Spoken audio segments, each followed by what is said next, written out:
1 अध्याय उसके 3 वचन में लिखा, तब उस राजा ने अपने खोजों के प्रधान अशपनज को आज्ञा दी कि इजरायली राजपुत्रों और प्रतिष्ठित पुरुषों में से ऐसे कई जवानों को ला जो निर्दोष, सुंदर और सब प्रकार की बुद्धि में प्रवीण और ज्ञान में निपुण और विद्वान और राज मंदिर में हाजिर रहने के योग्य हों, और उन्हें कसदियों के शास्त्र और भाषा की शिक्षा दो।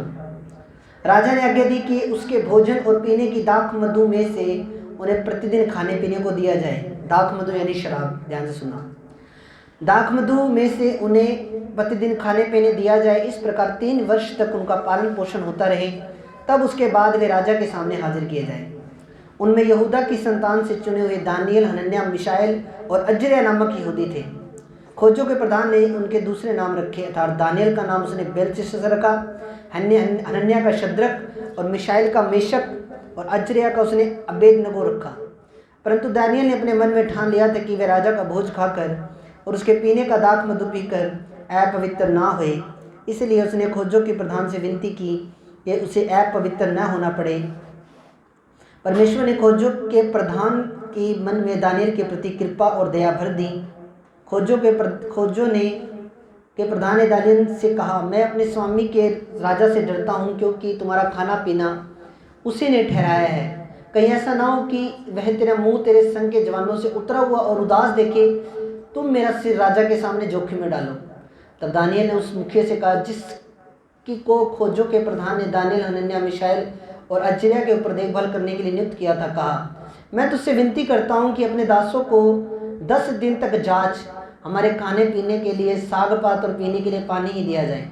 फिर 10 दिन के बाद हमारा मुंह और जो जवान राजा के भोजन खाते हैं उनके मुंह को देखें, तो जैसा तुझे देख पड़े उसी के अनुसार अपने दासों से व्यवहार करना। उनकी यह विनती उसने मान ली और 10 दिन तक उनको जांचता रहा। 10 दिन के बाद उनके मुंह राजा के भोजन के खाने वाले सब जवानों से अधिक अच्छे और चिकने दिखाई पड़े। तब मुखिया ने उनके लिए वही भोजन और पीने के लिए वही ठहराया। वह दाख मधु दोनों छुड़ाकर उनको साग पात देने लगा। हालेलुया। यहाँ पर हम क्या देखते हैं कि जो राजा नबूकदनेस्सर था उसने 4 यहूदियों को चुना कि वो उसके सामने रहें, उसके मंत्री के रूप में वो उसके सामने रहे। परंतु उसने जो भोजन उनके लिए ठहराया था उस भोजन के अंदर शराब थी, सूअर का मीट था, और भी उसके अंदर ऐसी चीज़ें थी जो बाइबल के अनुसार एक विश्वासी को नहीं खानी चाहिए। ऐसी चीज़ें, ऐसी मीट उसके अंदर थी। उसमें घोड़े का मीट था, सूअर का मीट था, और भी उसमें कई तरह का, उसमें शराब उसके अंदर सम्मिलित थी। तो कुछ चीज़ें ऐसी थी जो परमेश्वर ने बाइबल के अंदर, पुराने नियम के अंदर मना किया हुआ था। तो जब मना किया हुआ था तो दानियल ने अपने मन में ठान लिया और कहा कि राजा का भोजन खाकर और उसके पीने का दाख मधु पीकर मैं अपवित्र ना हूँ। इसलिए खोजों के प्रधान से विनती की कि उसे अपवित्र ना होना पड़े। क्या कर लिया दानियल ने? मन में ठान लिया। क्या कर लिया? ठान लिया। क्या कर लिया? मन में ठान लिया। अगर कोई व्यक्ति अपने मन में कोई चीज़ ठान ले तो उसे करने के लिए वो उस चीज़ को कर सकता है। अगर कोई व्यक्ति किसी चीज़ को अपने मन में ठाने ही ना तो वो कभी भी उस चीज़ को प्राप्त नहीं कर सकता। आप बड़े बड़े क्रिकेटर्स को देखते हो, पर जब आप देखते हो आईपीएल खेलते हैं, करोड़ों रुपए कमाते हैं, पर आपने उनकी स्टार्टिंग नहीं देखी कि वो वहाँ तक पहुँचे कैसे। उन्होंने कितना स्ट्रगल किया, कितना संघर्ष किया। इंडिया की टीम में सिलेक्ट होना कोई छोटी मोटी बात नहीं है, एक बहुत बड़ी बात है। उसके लिए बहुत से संघर्ष होते हैं, बहुत सी ट्रॉफीज़ खेलनी पड़ती है, रणजी ट्रॉफी खेलनी पड़ती है, दिल्ली ट्रॉफी खेलनी पड़ती है, और भी स्टेट लेवल पे जो मैच होते हैं उनमें अच्छा प्रदर्शन करना होता है। उसके बाद ही उसको आगे इंडिया टीम के अंदर चांस मिलता है। पर जो भी आज व्यक्ति कामयाब हुआ है उन्होंने अपने मन में ठाना है, उन्होंने अपने मन में उस चीज़ को पाने के लिए मेहनत की है और उन्होंने उन चीज़ों को पाया है। हालेलुया। पर दानियल यहाँ पे क्या कह रहा है कि दानियल ने भी अपने मन में उस चीज़ को ठान लिया कि मैं कभी भी ऐसी चीज़ें नहीं खाऊंगा जो बाइबल से बाहर है, और ऐसी चीज़ें खा के मैं अपने आप को अपवित्र नहीं करूँगा।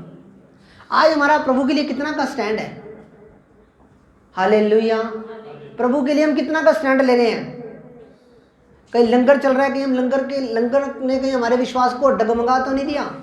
कहीं मटर पनीर का लंगर चल रहा है तो क्या उसने हमारे विश्वास को कोई डगमगा तो नहीं दिया? कहीं छबील का लंगर चल रहा है तो क्या उस एक गिलास पानी ने कहीं हमारे विश्वास को डगमगा तो नहीं दिया? क्या हमारा त्याग है? दानियल ने बोला कि मैं नहीं खाऊंगा वो भोजन जो बाइबल में मना है। तो हमें भी वो चीज़ें नहीं करनी चाहिए जो बाइबल के वचन के खिलाफ हैं। आज हमारी लाइफ में बरकत है इसीलिए तो नहीं है, हम बाइबल के खिलाफ चल रहे हैं। बाइबल से बाहर चल के कोई भी ब्लेस नहीं हो सकता। बाइबल के अंदर ही रहना पड़ेगा और बाइबल की शिक्षाओं के अनुसार ही अपने जीवन को जीना पड़ेगा। हर तरह की चीज़ों को छोड़ना पड़ेगा, बहुत त्याग करने पड़ेंगे, तब जाके आप एक सिद्ध विश्वासी बनते हो। हालेलुया। आपको शरीर के काम छोड़ने पड़ते हैं, आपको बाइबल पढ़नी पड़ती है, आपको डेली खुदा के सामने घुटनों पे जाना पड़ता है। मैं कह रहा हूँ 21 दिन कोई व्यक्ति लगातार करके देखे, डेली घुटनों पे जाएं, बाइबल पढ़े, प्रार्थना करें, उसके काम अपने आप खुलेंगे यीशु मसीह के सामर्थ्य नाम में। हालेलुया, आमीन। तो मन में अगर व्यक्ति ठान ले तो कोई भी चीज़ इम्पॉसिबल नहीं है। जो आज हम देखते हैं, बड़े बड़े स्टार देखते हैं, जो बड़े बड़े नीरज चोपड़ा है जो उसने ओलंपिक में मेडल जीते, गोल्ड मेडल जीता, तो उसने किसी ना किसी टाइम में उसने अपने मन में ठानना था और उसने मेहनत की, तो आज वो उस मुकाम के ऊपर है। हालेलुया। कई एथलीट हैं, साइना नेहवाल है और भी बहुत हैं, उन्होंने मन में ठाना और मेहनत की, जी जान एक लगा दी उन्होंने, कर दी अपनी, उसके बाद वो ब्लेस हुए हैं। हालेलुया। अगर इंसान मन में ठान ले, क्योंकि आप परमेश्वर के रूप और स्वरूप के ऊपर,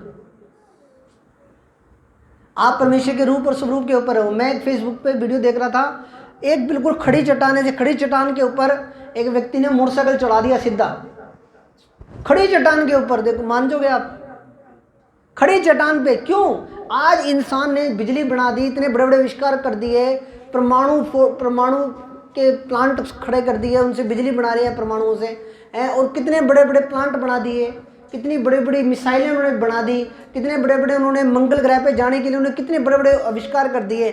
तो क्यों कर दिए? क्योंकि इंसान परमेश्वर के रूप और स्वरूप के ऊपर है। आपके अंदर बुद्धि है, जानवरों के अंदर बुद्धि नहीं है, आपके अंदर बुद्धि है, विजडम है आपके अंदर। हालेलुया। अगर इंसान मन में ठान ले तो कोई बड़ी बात नहीं है किसी भी चीज़ को प्राप्त करना। अगर इंसान मन में ठान ले तो कोई बड़ी बात नहीं है किसी गुप्त पाप को छोड़ना। अगर इंसान मन में ठान ले तो कोई बड़ी बात नहीं है किसी फेक रिलेशनशिप को छोड़ना। अगर एक व्यक्ति ठान ले कि नहीं, मैं प्रभु के हिसाब से अपने जीवन को चलाऊंगा, पवित्रता में रहूंगी, तो कोई वो नहीं है, कोई मुश्किल बात नहीं है। हालेलुया। पर आपको मन में ठानना पड़ता है। हालेलुया। अगर आज आप होलीनेस में रहोगे, मैं आपको रियल बता रहा हूँ, वेदी पे बैठा हूँ, अगर आज आप होलीनेस में रहोगे, पवित्रता में रहोगे, तभी आपको एक अच्छा लाइफ पार्टनर मिलेगा। यंग लोगों को बोल रहा हूँ खासकर, अगर आज आप पवित्रता में नहीं हो तो आप यहोवा को, प्रभु यीशु मसीह को ये नहीं बोल सकते कि प्रभु तू मुझे एक अच्छा लाइफ पार्टनर दे, प्रभु मुझे ऐसा लाइफ पार्टनर दे जो पवित्रता से भरा हो। अगर आज, क्योंकि बाइबल में लिखा जो इंसान बोता है वही इंसान काटता है। अगर आज हम अच्छे बन के रहेंगे तो ही हमारे लिए अच्छे रिश्ते भी आएंगे कल को यीशु मसीह के नाम में। हालेलुया, आमीन। पर एक इंसान अगर अपने मन में ठान ले तो वो सब कुछ करने की सामर्थ्य रखता है। आप परमेश्वर के रूप और स्वरूप पे हो, आपको ये बात पता होनी चाहिए। परमेश्वर ने आपको खुद अपने हाथों से बनाया, परमेश्वर ने खुद आपको मिट्टी का पुतला लिया, अपना सांस आपके अंदर फूंक दिया, आदम जीवित प्राणी बन गया। आप नॉर्मल नहीं हो। हालेलुया। करो बिजनेस, साथ में प्रेयर भी करो, तुम्हारे बिजनेस को फलवंत होने से कोई दुनिया की ताकत नहीं रोक सकती यीशु मसीह के नाम में। करो बिजनेस, करो खुद का काम, डरो मत, आगे बढ़ो अपनी जिंदगी में, अपनी लाइफ की नई शुरुआत करो यीशु मसीह के सामर्थ्य नाम में। खुदा तुम्हारे साथ है। Hallelujah, hallelujah.